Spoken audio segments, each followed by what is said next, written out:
Her came in at 2:17 a.m. Pack your things and get out. I'm done with you. Starting over with my 21-year-old soulmate.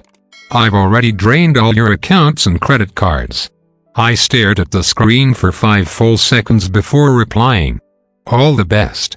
Simple. Clean. Unbothered. But I wasn't. I sat in the dark, barefoot, the blue light of my phone slicing through the silence like a scalpel. She thought she ended me. She thought she buried a blade in my back while I slept.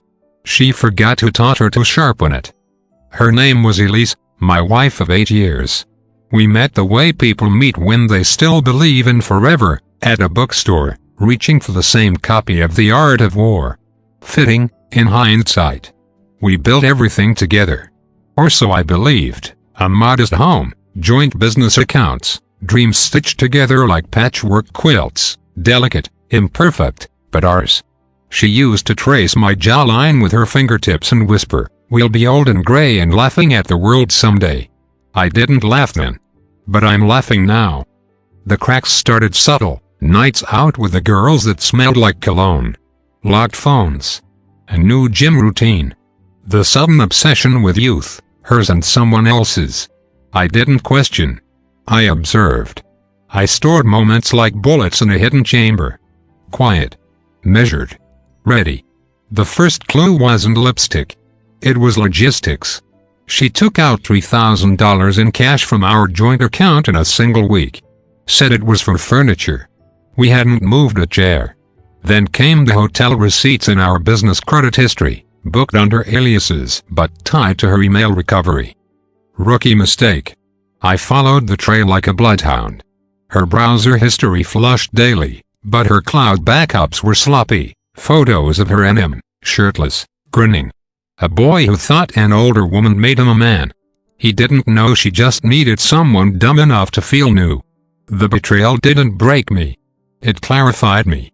I didn't rage. I recalculated. I started with the accounts. She assumed draining the visible ones was checkmate. She forgot the holding companies I'd quietly opened years before, ones she never asked about because she thought I was boring with money. I was boring, thorough, and 5 steps ahead. I closed every legal loophole, froze joint assets, redirected royalties to a trust under my mother's name, canceled cards, flagged fraudulent activity, and sat back as her spending spree met a wall of declined transactions. I contacted a lawyer. One who specialized in financial infidelity and asset recovery. We had coffee. I paid cash. Next, I secured the house. Turns out her name was never on the deed, only on the mortgage. I had paid it off in secret months ago. A gift to myself for surviving another year in a love I didn't recognize. She didn't know that. I filed paperwork. Served her at her new rental address, pulled from a food delivery receipt she forgot to delete. Each step calculated. Each piece moved with surgical calm. She returned home 3 days after the text. Smiling. Smug. Arm around a boy with abs and no sense of consequence. His name doesn't matter. He looked around like he owned the place. "Don't worry," she said. "We'll be gone in 20. Just grabbing a few things." I sipped my coffee. "You won't be taking the car." She frowned. "Why not?" "Because it's registered under the business, and you've just been removed as co-owner." She laughed. "You can't." I handed her the papers. Signed. Stamped. Irrevocable. "And the house?" she said, voice thinner now. "Paid off. In my name. Always was."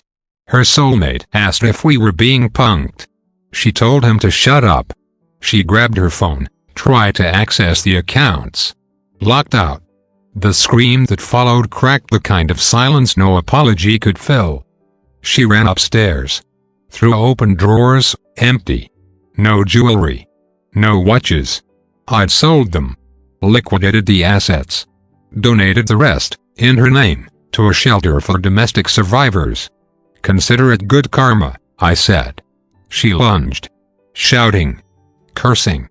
Grabbing my shirt like that would unmake what I'd done. Her boy stood useless in the corner, watching the empire of lies crumble.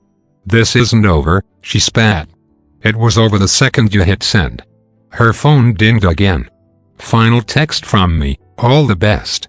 Just a Tim stamp to remind her, the war ended before she knew it began.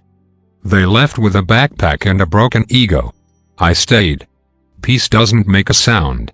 But I felt it settle on my chest like snowfall, cold, clean, erasing everything. She taught me betrayal. I taught her consequences. They say betrayal is an art, but so is revenge. And mine? It belonged in a gallery, framed, signed, and absolutely priceless.